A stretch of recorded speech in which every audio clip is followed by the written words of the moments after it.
Well, hello, good people, and Eagle and Commander fans getting ready to play football tomorrow night and Sunday. Congratulations to those guys.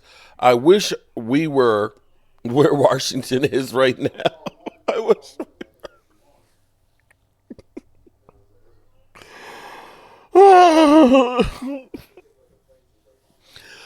Okay. I maybe have some hope. I maybe have some good news and hope for us as Cowboy fans. See, there's nothing wrong with making mistakes. I have made tons and tons of mistakes in my life, believe me. But the key thing about mistakes are learning from them to get a better result, right? If you end up buying a car or something that you can't afford and your credit is screwed up and you lose the car, okay, the next time, don't buy a car that you can't afford. That's growth. You learn about it. Or buy a car that's cheap. Pay the payments on it real quick and fix your credit score. Pay off your debts. So that way, when you do want to get that expensive car, you're at least paying a credible interest rate. That's what you want to do. But this is almost crazy. Now, when the Cowboys, I'll come to it. I'll come back to this. This was 5 years ago, the Dallas Cowboys. Let's go to the tape, and then I'll discuss it in a second here. Plus, we'll walk it to them wins. Extend the Eagles' winning streak into the playoffs. But first, we have to talk about the huge news out of Dallas last night. According to Ed Werder, Jerry Jones and the Cowboys have decided that Jason Garrett will not be a part of the organization moving forward. The move was expected but has dragged on all week, and there is still no official word from the Cowboys. Garrett's contract officially expires in 11 days on January 14th. So, Shannon, was this the right move? Yes, Skip, I believe it was the right move. I believe it's time for both sides to move on. It didn't really make any sense. What I couldn't understand, you didn't extend Jason Garrett, Skip, after winning the division and winning a playoff game, but you were contemplating bringing him back after going 8-8 and missing the playoffs? What Sound familiar? Happened, Skip? I really believe Jerry Jones wanted to bring Jason Garrett back. But Steven, who's taken a more active role, who's really, he's going to probably be the guy that once Jerry do step aside, he's probably going to thrust himself in Jerry's position. Oh, I think he's thrusting. Yeah. And he's like that. This might have been the first time he ever called him Dad. He's like, Dad, but no, he called him Jerry. This can't happen. We talked about this in the offseason. There was a reason why we didn't extend him. Sure. If we didn't extend him after winning the division in the playoff game, how can you bring him back after going 8-8 and missing the playoffs? That makes no sense, Jerry.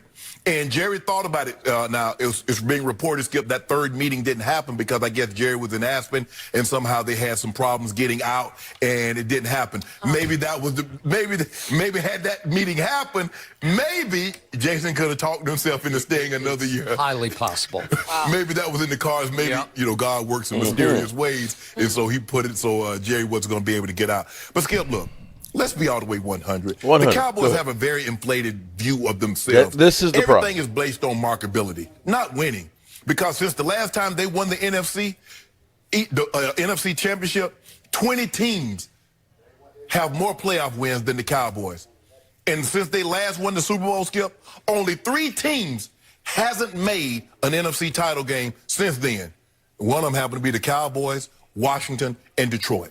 So this notion that the Cowboys, they win, once upon a time, they did win. But, Skip, it was time for them to move on because now I want players held accountable because no matter how bad a player played or how bad an offense or a unit played, you could always scapegoat Jason Garrett. No more. Because that's what happens, Skip. You do understand this. You covered this game long enough. You know once they remove the head coach and a new coach comes in, you can't scapegoat that guy.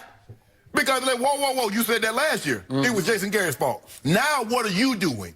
So it was time to move on. It's time for Jerry to find out what it's like to have a new voice in there. He wants a new voice. He and Steven, they come to the conclusion they needed a new voice. Hopefully everything goes accordingly. But it was time because Jason had just become basically Jerry's punching bag, and everything that went wrong with the Cowboys, it was his fault. Okay. Does that sound familiar? Does that absolutely, positively sound familiar to the date that the contract was going to be null and void, the 14th? They let him linger for 5 days before they finally fired him on January 3rd. You literally heard them talk about, this was 5 years ago. 5 years ago, and they talked about teams that hadn't made the NFC Championship game. The Lions scratched that off the list. And possibly if Washington gets a win, they go to it. That's another one off the list.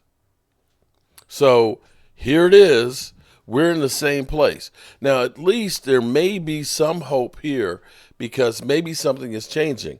Because let me go to the next tape here because this was just 5 days later. 5 days later. But I have breaking news. There is a new head coach of the Dallas Cowboys. It's Mike McCarthy. I'll start with you, our former coach. What? Adam Schefter just reported that Mike McCarthy, former coach of your boy Aaron Rodgers, will now be with Dak Prescott and the Dallas Cowboys. Coach, I was going to come to you, but it seems like Stephen A's chomping at the bit over there. Can I get some coffee? Really? Some water? Nobody I got a was lot of excited beverages about that over hire. It's here. a long day. Let me Give me something, Let me Molly. be. Yeah? You want some water here? First of all, let me preface my comments by saying I'm going to defer to the football guys. Please don't get me wrong. I don't want to speak out of turn. Mike McCarthy is a Super Bowl champion. Mike McCarthy is a guy that took the Packers to the playoffs on numerous occasions. We get all of that. Yeah. And so as a resume, Max, Marcus, Coach, Molly, from a resume perspective, I have no issue with him. My problem is, how'd you leave? As Janet Jackson would say, what have you done for me lately? Or in my case, I'm saying, what did you do the last time I saw you? They call that the nail on the head. You're right. What So he just said. my point is, Aaron Rodgers, one of the greatest quarterbacks we've ever seen, the greatest talent at the quarterback position I've ever seen.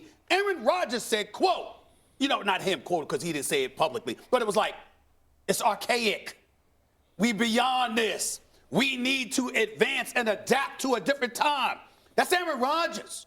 And so for me, when you look at it and then you look at the Dallas Cowboys and the things that they were not doing, you're going to bring in a guy that was accused of being beyond his time, the time that That the passed game by. had moved him by. That is the guy that you hire. Oh, by the way, with Urban Meyer out there, Ooh, I'm not the Lincoln okay. Riley dude that you are, but with Urban Meyer out Who there, was a disaster, and at mind least you. in a few other coaches, all we had for the record was Marvin Lewis.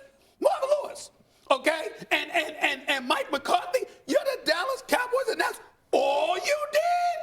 Oh, damn. I don't know, Coach. I don't know. I think McCarthy sold himself to Dallas as like a guy who's now going to embrace analytics and look forward and all that stuff. But the fact is, it's an uninspiring hire. And if you listen to the names of the candidates, Urban Meyer among them, but especially Marvin Lewis, what you hear are retreads that give ownership a sense that there's someone steering the ship, that there is someone with some executive capacity and some brand that you know and feel is going to be solid. When really what the Cowboys need is a dynamic guy who's going to be there for 20 years and who they think they can grow with. And that's not what this looks like. Let me play devil's advocate here, and then, of course, I want to hear from you, Coach. He made the playoffs in 9 of his 13 seasons as a head coach. Only Bill Belichick has more playoff appearances than McCarthy. Yeah, I'm going to say this. I mean, first off, the resume does look good. You mentioned 9 playoffs and 13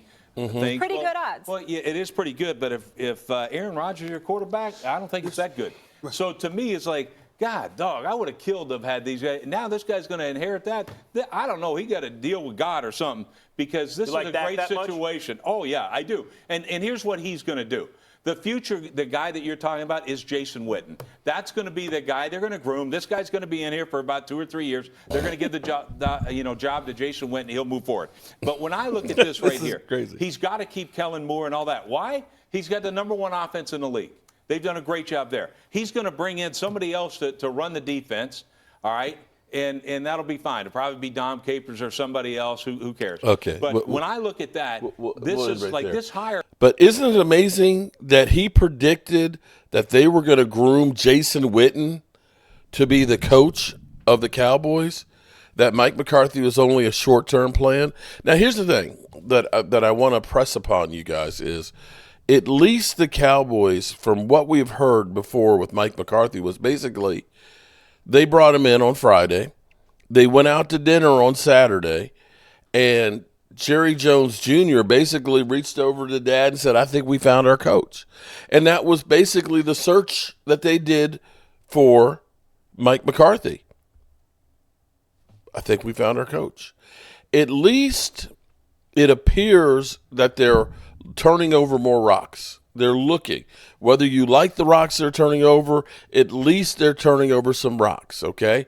They ended up bringing in Marvin Lewis with Mike McCarthy, and we know that was just the Rooney Rule interview that we were doing. They had no serious intention of bringing him in.